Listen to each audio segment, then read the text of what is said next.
بسم اللہ الرحمن الرحیم اللہم صلی علی محمد و آل محمد وجل فرجہم۔ جی پیارے پیارے بچے، دوسرا روزہ، آپ کا پہلا روزہ کیسے گزرا؟ آپ نے کیا کیا؟ مجھے یقیناً آپ کے جوابات کا انتظار رہے گا۔ مجھے ضرور بتائیے گا کہ آپ نے پہلے روزے پر کیا کیا اور اب آگے کیا پلان کرنا چاہ رہے ہیں، ٹھیک ہے نا؟ کس کس نے اپنے امی ابو کو تنگ کیا، کس نے اچھی اچھی باتیں کیں، قرآن پڑھا، نماز پڑھی اور اپنے امی ابو کو ہیپی کر کے اللہ تعالیٰ کو بھی ہیپی کیا۔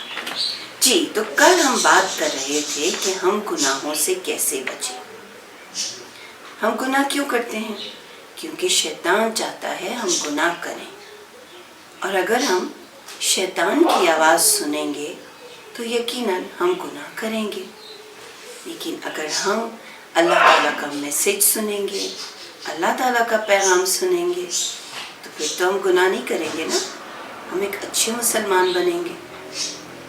تو میں نے سوچا آج ہم دیکھتے ہیں کہ شیطان کون تھا۔ آج ہم شیطان کی سٹوری سنتے ہیں اور اللہ تعالیٰ نے اسے کیوں عذاب میں ڈالا، کیوں اسے اپنے سے دور کیا، اور پھر اس نے اللہ سے کیا پرومس کیا اور کیا کہا۔ تو پیارے بچوں، شیطان کا اصل نام تھا عزازیل۔ عزازیل ایک جن تھا جو زمین پر اس نے بہت مشکلیں پیدا کی باقی جنوں کے ساتھ مل کر، تو اللہ تعالیٰ نے انہیں قید کر کے اپنے پاس بلا لیا آسمان پر، اور پھر وہ آہستہ آہستہ نا اس کی دوستی فرشتوں سے ہونا شروع ہو گئی۔ وہ فرشتوں کے ساتھ رہنا شروع ہوا۔ اس نے جب دیکھا کہ فرشتے تو ہر وقت اللہ تعالیٰ کی عبادت میں مشغول رہتے ہیں، ہر وقت اللہ تعالیٰ کی عبادت کرتے رہتے، تو اس کو وہ عبادت کا طریقہ بہت اچھا لگا۔ اس کو آہستہ آہستہ فرشتوں سے، اس جگہ سے، عبادت سے محبت ہونے لگی۔ اس کا بھی دل چاہتا تھا کہ وہ اللہ کی عبادت کرے، اور پھر اس نے اپنے آپ کو عبادت میں مصروف کر لیا۔ اور جو ہسٹری کی بکس ہیں، جو اسلامیات کی بکس ہیں، اسلامک بکس ہیں، اس میں جو بڑے بڑے علماء ہیں انہوں نے یہی لکھا ہے کہ وہ اتنا عبادت گزار بن گیا، وہ اتنا پائس بن گیا، وہ اتنا اللہ تعالیٰ سے ڈرنے والا بن گیا کہ فرشتوں کو بھی حیرت ہوتی تھی کہ ارے بھائی یہ ہم سے بھی زیادہ عبادت گزار ہے، یہ تو ہم سے بھی زیادہ اللہ تعالیٰ کا کہنا ماننے والا ہے۔ اب آپ کو یہ سوچ کر یہی لگ رہا ہوگا نا کہ جو نماز پڑھتا رہے، جو سجدے کرتا رہے، جو مسلسل قرآن اور روزے پڑھتا رہے، مسلسل قرآن پڑھتا رہے، روزے رکھتا رہے، حج پہ جاتا رہے، زکوٰۃ اور خمس دیتا رہے، اللہ تعالیٰ اسی کو پسند کرتا ہے۔ کل بھی میں نے آپ سے کہا تھا کبھی کبھار ہمارا چھوٹا سا اچھا کام بہت سے بڑے کاموں سے زیادہ امپورٹنٹ ہو جاتا ہے، اور کبھی کبھار ہمارا چھوٹا سا غلط کام ہماری بہت بڑی نیکی کو ضائع کر دیا کرتا ہے، اس کا کوئی یوز نہیں رہتا۔ ہم کتنے ہی بڑے بڑے کام کر لیں، لیکن اگر ہم کسی چھوٹے سے کام سے اللہ تعالیٰ کو اگر ناراض کر دیں گے نا تو اس کا کوئی فائدہ نہیں ہوگا، پھر سب کچھ ضائع، سب کچھ ختم۔ بالکل جیسے آپ پینسل کے ساتھ اپنے پیج پہ کوئی ڈرائنگ یا کچھ بھی بنائیں یا کچھ لکھیں اور اس کے بعد اس کو اریز کر دیں تو کوئی فائدہ ہوگا نہیں نا، آپ کی ساری محنت ضائع ہو گئی۔ آپ یہ سوچیں کہ آپ نے ایک بہت خوبصورت پینٹنگ بنائی واٹر کلرز کے ساتھ، اس پہ بہت محنت کی، اس پہ سارا دن لگایا، بہت اچھے اچھے کلرز، بہت اچھے اچھے ڈیزائنز اس میں ایڈ کیے۔ آپ کو بھی شوق ہے پینٹنگ کا، ویری گڈ، پھر تو آپ کے ساتھ ہی کبھی نہ کبھی ضرور ہوا ہوگا۔ اور آپ کے ساتھ پانی کا گلاس بھرا پڑا ہو، یا آپ کی چھوٹی بہن یا چھوٹا بھائی آ کر آپ کی پینٹنگ پر پانی پھینک دیں اور وہ سارے واٹر کلر سکیٹر ہو جائیں، پھیل جائیں، وہ تصویر خراب ہو جائے، تو کوئی فائدہ ہوا؟ نہیں ہوا نا۔ آپ نے کتنی اچھی پینٹنگ بنائی، کتنے اچھے کلرز لگائے، اب آپ سوچ رہے تھے کہ آپ اس کو فریم کریں گے، کہیں لگائیں گے، لیکن ہوا کیا؟ اس پہ سب پانی گر گیا۔ چھوٹی سی غلطی کی وجہ سے آپ کے سارے دن کی محنت ضائع ہو گئی، ٹھیک ہے؟ تو سب کچھ ضائع ہو گیا نا۔ شیطان کے ساتھ، ابلیس کے ساتھ، عزازیل کے ساتھ بھی ایسا ہی ہوا۔ اس نے جب عبادت کرنا شروع کی تو اس کو لگا کہ شاید وہ پتہ نہیں کتنا بڑا عبادت گزار ہو گیا ہے. سارا دن عبادت میں گزار دیتا، سارا دن عبادتیں کرتا رہتا، لوگوں سے فرشتوں کے ساتھ رہتا، اچھا دن گزارتا، اور اتنا اچھا ہو گیا کہ فرشتوں کو خواہش ہونے لگی کہ وہ شیطان کے ساتھ رہیں. جب اللہ تعالیٰ نے اس کو قید کر کے بلایا تھا نا تو وہ پہلے آسمان پر تھا. اتنی عبادت جب فرشتوں نے دیکھی جو دوسرے آسمان پر رہتے تھے تو انہوں نے کہا کہ بھئی اللہ تعالیٰ اسے دوسرے آسمان پہ بھیج دیں. وہ دوسرے آسمان پہ چلا گیا. پھر تیسرے آسمان کے فرشتوں نے کہا کہ یا اللہ تو اسے ہماری طرف بھی بھیج دے تھوڑے عرصے کے لیے. تو تیسرے تک چلا گیا. پھر تیسرے سے چوتھے، چوتھے سے پانچویں، پانچویں سے چھٹے، اور چھٹے سے سب سے اوپر والے آسمان یعنی ساتویں آسمان پر چلا گیا. جب اتنا امپورٹنٹ ہو گیا، اتنا اس کو عزت مل گئی، اتنا مقام مل گیا، اور پتہ اللہ تعالیٰ نے اسے کیا نام دیا؟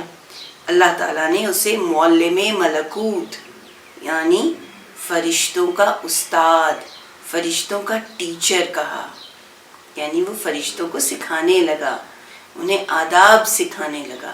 اتنی عزت ہو گئی شیطان کی. اب آپ بھی سوچ رہے ہوں گے تو پھر تو شیطان کیوں اللہ تعالیٰ نے برا کہا؟ سورہ بقرہ میں کہا ہے نا کہ شیطان کا کام ہی تمہیں بھٹکانا ہے، تمہیں راستے سے ہٹانا ہے، تمہیں اللہ تعالیٰ سے دور کر دینا ہے. اس سے ڈرتے رہو، اس سے دور رہو، اس کی بات نہ سنو. سوچ رہے ہیں نا آپ، اتنی عبادت کرنے والا بھی برا ہو سکتا ہے؟ کیوں برا نہیں ہو سکتا؟ اگر وہ اللہ کا کہنا نہیں مانے گا تو وہ ایک برا ہے نا، ایک برا کردار ہے. چاہے وہ انسان ہو، چاہے وہ کوئی جن ہو، چاہے وہ کوئی فرشتہ ہو، اگر وہ اللہ تعالیٰ کا کہنا نہیں مانے گا تو اللہ تعالیٰ اسے سزا تو دیں گے، اللہ تعالیٰ اسے اپنے آپ سے دور کر دیں گے. شیطان کو بھی سزا ملی اتنی ساری عبادت کرنے کے بعد، اللہ تعالیٰ سے اتنی ساری محبت کرنے کے بعد، ایک اتنی اچھی پکچر بنانے کے بعد اس نے ایک چھوٹی سی غلطی کی جو بہت بڑی غلطی بن گئی.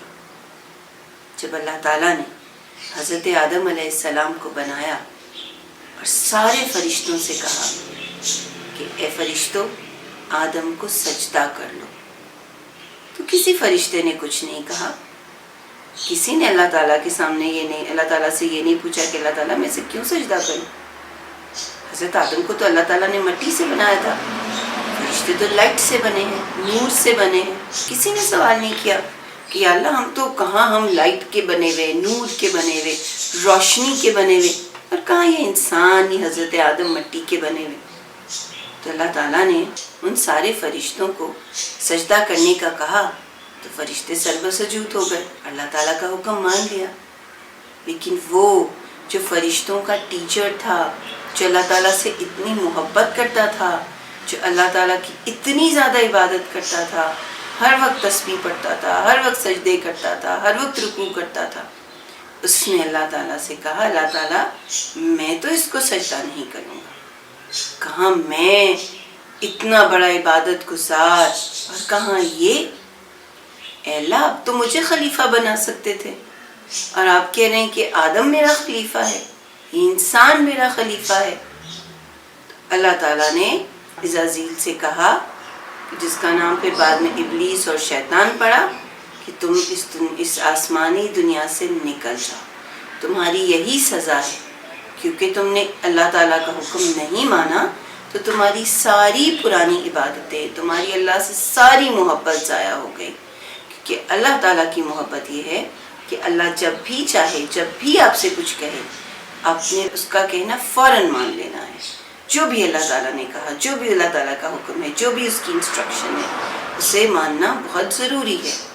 تو اللہ تعالیٰ نے جب اشارہ کیا، فرشتوں نے سجدہ کیا، شیطان نے سجدہ نہیں کیا، تو اللہ تعالیٰ نے اسے اپنی دنیا سے علیحدہ کر لیا اور انسانوں کے لیے کہا کہ یہ تمہارا کھلا دشمن ہے. ظاہر ہے جو اللہ تعالیٰ کے ساتھ دشمنی کرے وہ کسی انسان کا بھی دوست نہیں ہو سکتا نا. تو اللہ تعالیٰ نے کہا اس سے بچو. کیسے بچو؟ اعوذ باللہ من الشیطان الرجیم. اے پروردگار میں تیری پناہ مانگتا ہوں شیطان مردود کی شیطانیوں سے۔ جب بھی کوئی کام شروع کرنے لگیں، اپنے دن کا آغاز کریں، کوئی بھی نیک کام، پڑھائی کرنے لگیں، گھر میں کچھ بھی کرنے لگیں، اسکول جانے لگیں، اسکول میں انٹر ہونے لگیں، پھر گھر واپس آئیں، سب سے بڑی بات اپنا دن شروع کرنے لگیں تو اپنے پروردگار کو پکار کر کیا کہیں؟ اعوذ باللہ من الشیطان الرجیم، اے پروردگار میں تیری پناہ میں آتا ہوں تاکہ شیطان مجھے بھٹکان نہ سکے۔ تو پاورفل کون ہوا؟ پاورفل ہوا یہ دل، پاورفل ہوا یہ دماغ۔ اگر آپ اسٹرونگ ہیں، آپ جانتے ہیں کہ شیطان سے اللہ کیوں ناراض ہے، تو پھر آپ اس کی بات نہیں مانیں گے، آپ وہی کریں گے جو اللہ تعالیٰ چاہتا ہے۔ اللہ تعالیٰ ہم سب کو نیکیوں کی توفیق عطا فرمائے اور شیطان کے شکنجے سے دور رکھے۔ شکریہ، کل پھر ملتے ہیں ایک نئی کہانی کے ساتھ۔ اللہ حافظ۔